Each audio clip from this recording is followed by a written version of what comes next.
Minister, this question follows on from our earlier discussion, and it relates to what the government is doing to build up our capacity, labour capacity, skills capacity to deliver the housing in particular, but also some of the other key infrastructure we need. And my point, because you said you didn't understand my point, is not that everything the private sector does is wrong, but that it simply hasn't got the capacity, and therefore the state has to build up its own capacity.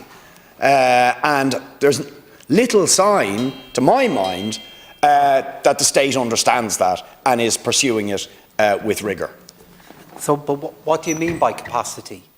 Do you mean numbers of people? Do you mean bricklayers?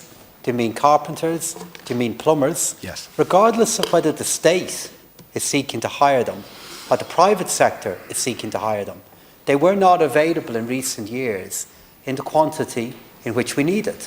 That's the key point I'm making to you. And if you were changing the nature of the employer, if the people were not there in the first place to hire in recent years, who the employer is wouldn't have made any difference to us.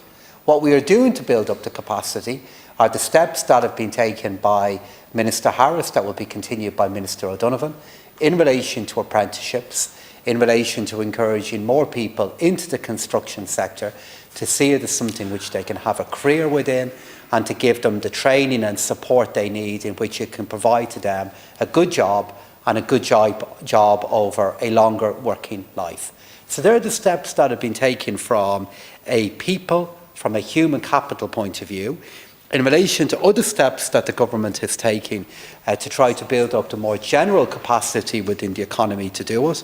It's the changes that we have made, for example, in our public spending code, where we moved that from being a code that at times could have been quite rigid into now infrastructural guidelines to allow more responsibility with individual government departments, to allow the money that we allocate to them to more quickly turn into delivery of projects. It's the changes that we've made in the capital works management framework to rebalance risk within the public works contract, to more incentivise small and medium-sized companies to be involved in the delivery of really important public sector projects. It's changes that we have made, for example, in how we oversee the implementation of the National Development Plan, where ministers have to bring forward updates from a capital spending point of view, and I bring forward an overall statement to Cabinet every quarter, updating Cabinet on what we are doing to deliver the NDP, on top of the really big increases in capital expenditure that I outlined to Deputy Conway Walsh earlier in our session. Minister, first of all, we're dealing with a housing emergency. I think most people recognise that. I hope the government does. And we need to dramatically increase the amount of housing we build, and in particular, the social and affordable housing we build. Now, even Goodbody stockbrokers recently produced a report showing there are only 5 builders in this country who are capable of building more than 500 houses a year. And the vast majority of the rest, about 473 small contractors, can build about an average of 34 houses a year. The capacity is not there, and it's not going to be provided by those small builders. How do you get young people to go into construction, or how do you get people who maybe have come to this country, indeed, languishing in direct provision, or indeed people coming out of getting apprenticeships and leaving to go to Canada or Australia or whatever? The state goes in and makes it attractive for them to move into construction. It ramps up apprenticeships, and unlike in previous incarnations of construction booms or upswings, we send a message that if you go into construction, you're not going to be landed on the dole because of the next collapse, because you leave it all up to the private market, but there's actually going to be sustainable, secure, decent employment that the state will guarantee. We can allow an extra question because this was grouped, so you can get an extra supplementary at the end. But this is exactly what the government is doing. It's exactly what the government is doing. And how are we going to get more companies involved in the building of homes if deputies like you always take the view, and you do, Deputy, that any private sector company involved in the delivery of building a new home, you see that as being something that's suspicious. And you do. You do see it like that. So on one hand, you're in here lamenting that we don't have bigger companies involved in the delivery of building more homes. But at the same time, you're the very first deputy that is critical, and at times highly critical, of the private sector in the delivery of those homes in the first place. So you can't have it both ways. You can't ride both horses at the same time.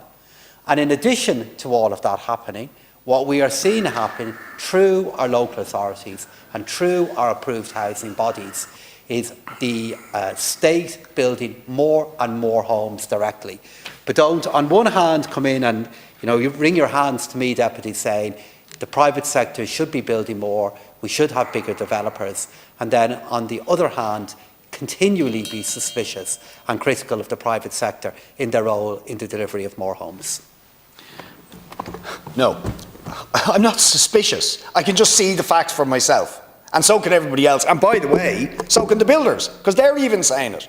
We can't deliver the housing that is needed. They've said it. Cairn have said it. Goodbody stockbrokers have said it. They don't have the capacity, and by the way, they're not in the business of producing subsidised housing. They don't do that. And what they're delivering is unaffordable. Now let them away. But the point is, we need social and affordable housing, and the state has to have its capacity to do it, because they're not going to do it. Right? And, I think about my local authority. We used to have tradespeople in our local authority. They've run them down, and so did local authorities all over the country. Why aren't there apprentices and tradespeople being recruited in the local authorities? And why indeed wouldn't we ramp that up when we're facing a housing emergency to have a state construction capacity that can supplement the market failure that we're seeing, right? And compensate for the incapacity of the private sector to deliver on the scale we need. Deputy, this politics is performance for you at the moment. You know our local authorities are building more homes. You know more money is going into the local authorities to do this. You know our delivery of social housing within our country is increasing year after year after year. And you're aware of the efforts that are being made to make construction a more attractive career for people to go into, and the efforts that are underway in apprenticeship programmes to do this. You know all of this.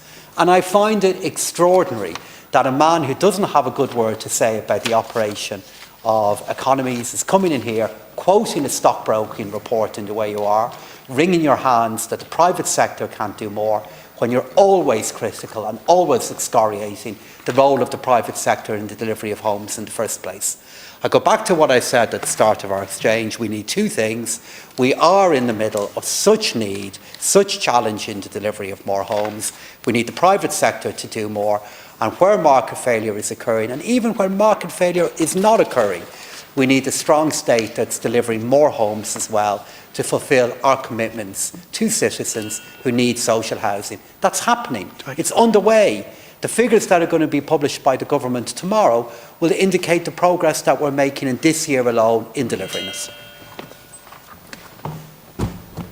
You said the local authorities are delivering more housing. No, they're not. No, they're not. They're not building anything. Anything at all, right? They are commissioning private construction, and that's better than doing nothing when you don't have the capacity. I accept that, right? But they're not actually building themselves because the state doesn't have any capacity. Now, what I'm arguing, and I wish you wouldn't mischaracterise me, is that it's not enough, right? And you can play politics if you want. I'm saying it's not enough, and that the housing crisis that we're seeing is an example. It's the biggest example. It's a catastrophic example of market failure. And that's not a criticism of these people. I could do that on another day. But it is a clear statement of fact. They're not going to do it. They don't have the capacity, and it is not their business to produce not-for-profit low-cost housing. That's not what they do. So we need to build up our own capacity, and that means direct capacity, the state having its own ability to build things. So I think we're clutching at straws here, because you're acknowledging that local authorities are building more homes. But are you acknowledging that local... look. They contract people Look, to the do it. person who's going into the social house, and I've tons of them in my constituency, and they're run by Dublin City Council, it might matter to you whether the private sector is being recruited by local authorities. I just said it's better than nothing. Doctor. I said it's better than nothing. It might matter to you. But for the person who's going into that home, Deputy, we're trying to have a debate here.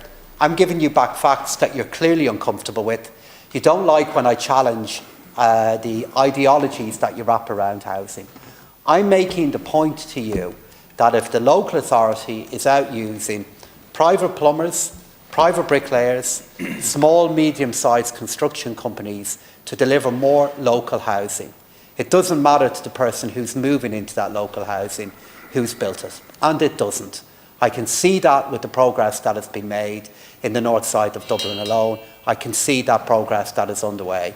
And as for your idea that the state will go out there and build its own capacity to do it, Deputy, I'll conclude just on this. You know, that's the kind of project that would take years to do, that would have local authorities all competing against each other. Our local authorities are building more homes at the moment, and we need to continue to support them in doing that. Mr. Keegan.